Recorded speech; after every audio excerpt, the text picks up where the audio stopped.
จากกันไปคนละตำแสนที่เอ็นกะบ่เห็นตายอีบ่เป็นตายดอกอีเลนกินยางละพอนนางสา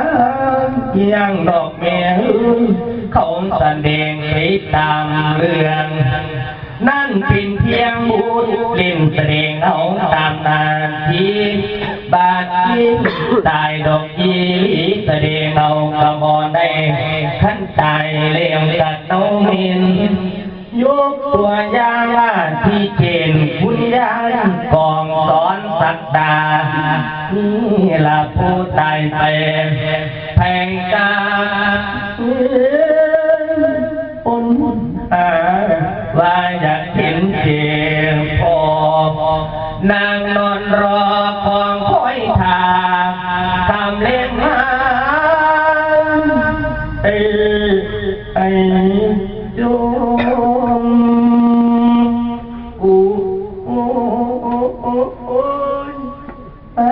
เห็นเท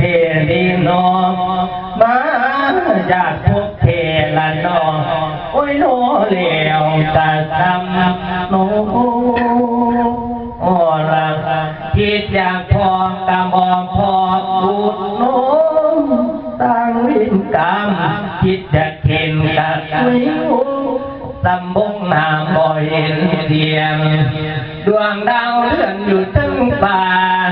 สุริยา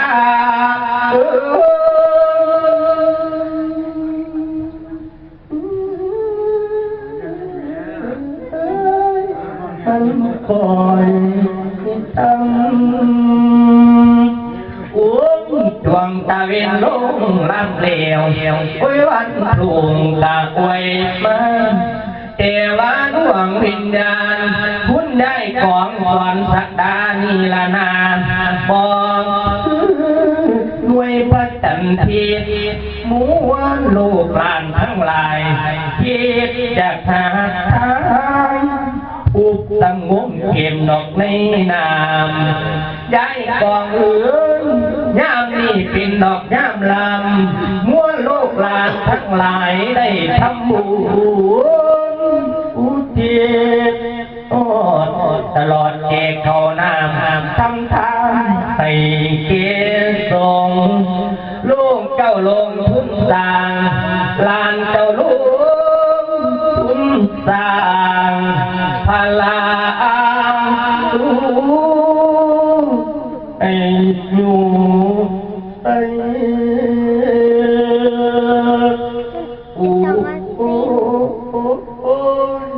เครื่องอำไปประกาศกองเพื่อนเตือนลองนันดังว่า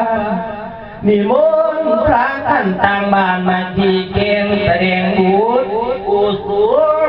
ทำขนาดนี้อีกทุกขนาดดามคนกาลามดอกมางุมซุ่มกันเจ้าเนี่ย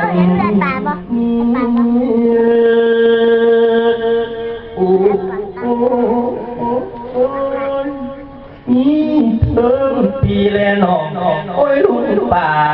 ญาตินาพากันมาทุกวันนาทั้งบ้านเกินเรื่องอีเบกองย้ายกองสอนสักดา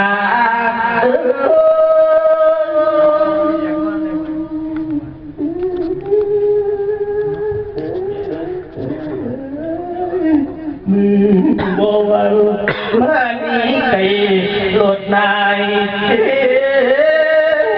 สะอ่อนบูบ่เห็นอยู่บ่เห็นหน้าบ่เห็นหูบ่เห็นตาเจ้าปากไปตั้งแต่สี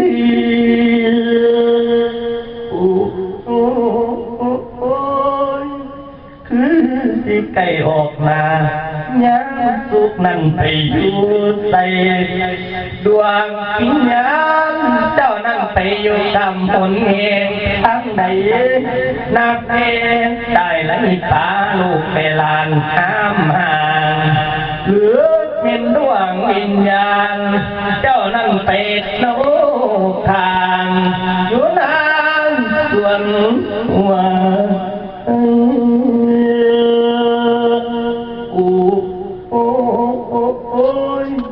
ใจกองแม่นได้ยินแล้วไปหมู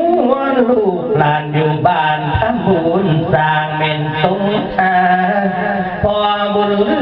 พร้อมด้วยญาติพี่น้องทั้งหลายแล้วได้ซื้อเสื้อผ้าอีกศาสตร์เสื้อนอนแล้วเพื่อถวายเป็นทานวานกุศลไปงานเจ้าหรือเป็นดวงวิญญาณเจ้านี่ไปเนาสอนแถวคนนั้นบนเคยอยู่